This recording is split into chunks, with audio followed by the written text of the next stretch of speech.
pays le plus touché au monde reste de très loin les États-Unis, avec 125 000 contaminations et 2200 morts.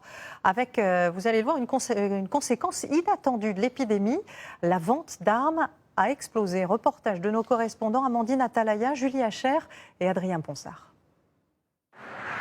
Comme dans toutes les armureries du pays, les livraisons n'arrêtent pas.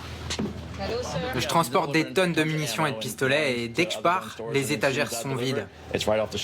Au moins, moi, j'ai toujours un job. En 40 ans, ce patron a rarement vu ça. 3 fois plus de ventes qu'en temps normal depuis le début de l'épidémie.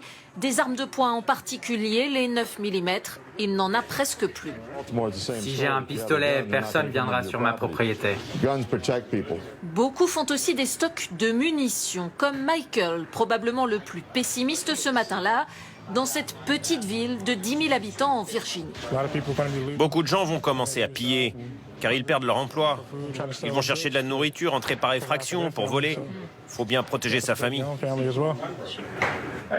Pas un événement de ce type n'a été signalé aux États-Unis depuis le début de la crise, mais les vendeurs ont du mal à raisonner les clients.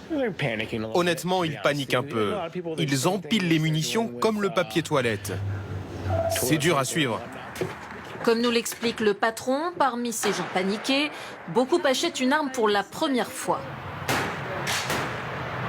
Ils s'entraînent là, pour être sûrs de savoir l'utiliser. Quelques tirs à peine, et les voilà détenteurs d'une arme à feu, comme Brian, un enseignant parfaitement novice, prêt à dépenser 500 €. C'est si jamais des gens envahissent ma propriété.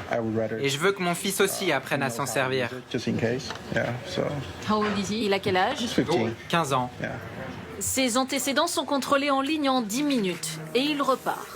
Le FBI a recensé près de 3 millions de vérifications de ce type en février, une hausse de 40% par rapport à l'année précédente.